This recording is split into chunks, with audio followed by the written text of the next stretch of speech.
Hey everyone, today I want to talk about the Kat Von D Spellbinding Shadow book. Now, it does say on here it's $55, so that's how much you pay, and it says that you get, that's United States by the way, for Canada it's $66, and it says it's a $108 US value. Let's talk about that before I really get into this review because that kind of irks me. First of all, this palette has never been sold for $108. Therefore, the worth of this product is $55. That is how much it is worth. If you bought this, you'll pay $55 unless you get it on sale with some sort of Sephora promo, etc. And if you sell it and it's brand new, you'll probably get $55 unless some time has passed and it's become super rare and limited edition.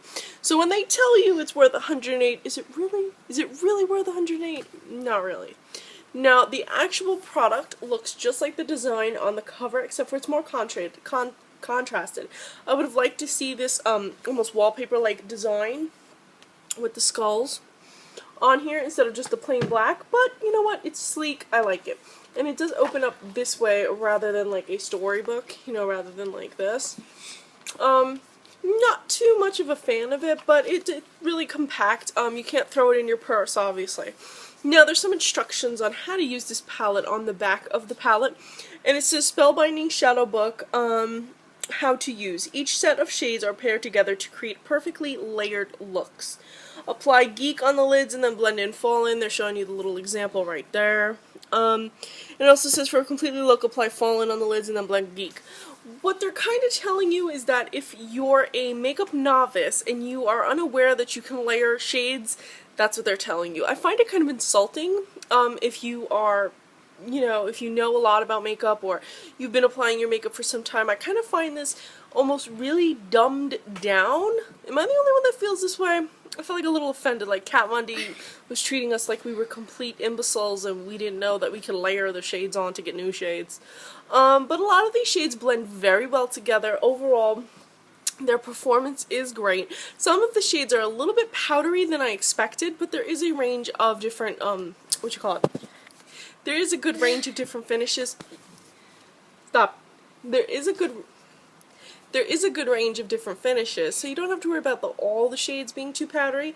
But when I would apply this, I would use a denser brush rather than a fluffier one because they are so powdery. They kind of reminded me of Wet n Wild, but they're way more pigmented. So you have that high quality, but I would have liked to see them, I guess, pressed a little bit harder or maybe a little bit more moist. I'm not sure exactly what the issue was.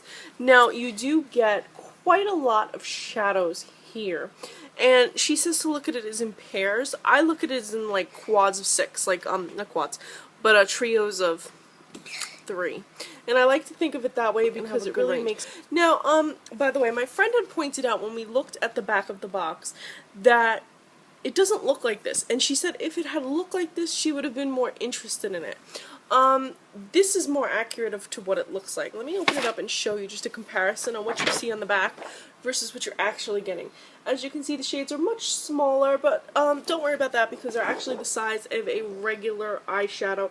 You're actually not losing much product at all. It looked so much bigger and more full on the back. Now, this little plastic overlay piece, you can see the names of the shades on it, and it's stuck right in there, so you can always see the names of your favorite shades without worrying about it falling off or flipping off. You also have the names on the back, so you've got lots of places to see the names of your favorite shades. Then up here we have the different eye looks. You have day look, day look, night look, and smoky eye look, I guess. Now, she also claims that some of these are never before seen shades, and I have to say, I don't know what she means by that. Does she mean never before in her collection, or just never before in, like, the history of the universe? Because I've seen a lot of these shades, very similar shades, duped shades, like, I've seen these shades before. There's not one shade in this palette that I could say, wow, I've never seen that before. So I don't know what she's trying to get at with that.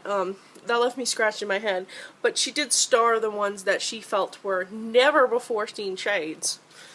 So let's talk about her pairing. In the first row, we have Dark Horse and Precious. Dark Horse is a grade black, and Precious is a little bit of a golden taupe.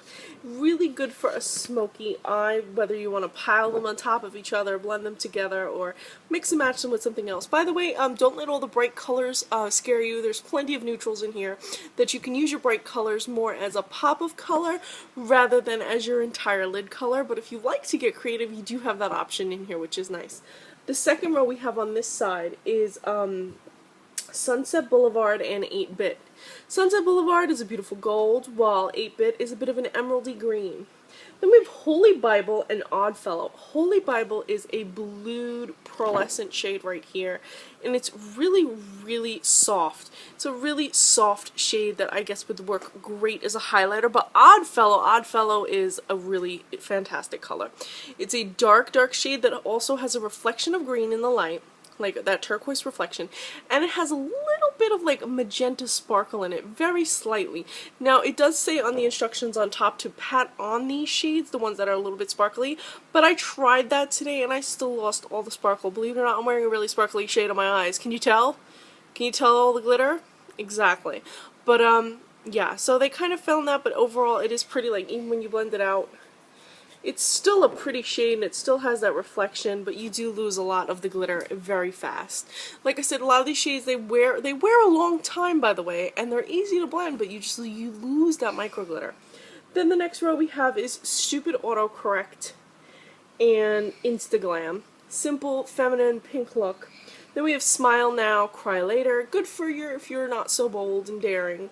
Then we have Queen and Bukowski. I don't understand this, but this is a really great combination as well. This brown leans green, has that reflection of green, and then it's, well, that blue actually, and it's paired, I got some, whatever, got a little brown in there. So they go really well together. Like this one already looks like it's this one and brown layered over together. So I'm not sure why she decided to pair them since this already looks like this, but I guess if you want to make a Queen a little bit more blue, you can. But she's saying that Queen is a completely new color. Raise your hand if you've seen this color before in a Wet n Wild palette from Lime Crime, perhaps, maybe even MAC. You know, brown that kind of leans a turquoise color. Anyway, the next side we have, the top row is Babe and Piaf, and it's pretty much just Periwinkle and purple. The next one we have Geek and Fallen, again, another neutral combination of that kind of like orangey, brown, that pumpkin color with a bronzed shade. Great for fall, no problems there. The next one is Birdcage and Gunner. Birdcage is here and Gunner's here. Now, Birdcage is great, or no, it's Gunner. Gunner is a great shade. It's that super glittery green, really beautiful, deep green that has a reflection of the lime green. Again, beautiful shade, but you lose a lot of that green. The next row we have is Galore and Hexagram. Right here we have this nude shade with the hexagram, which is like a moss green. Then we have Wonderland and, where am I? I'm on the wrong side. Sorry guys. So we have the Galore and Hexagram. Sorry about that. And then we have Arabaic and Wonderland. Arabaic I'm wearing today in the middle of my lid. Beautiful purple that has that reflection of gold. And then we have Wonderland, purple glitters in it. And like I said, I'm wearing it and I patted it on. I followed all of her instructions and no glitter. So I don't know what I did wrong. And then in the last row we have Countess and WTF.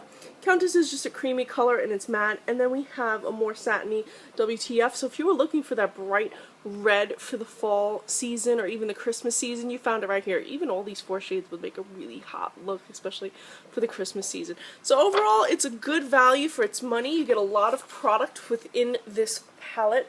You do get 24 shadows. Each one is 0.05 ounces or 1.4 grams, which is the typical eyeshadow size. So for 24 of them, that makes them worth, if it's 55, that makes them worth about a little over $2 each, which is not bad at all, and they go very well together.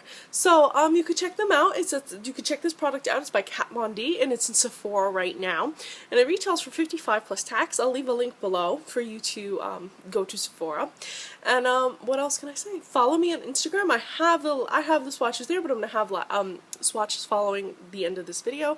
Thank you so much for watching.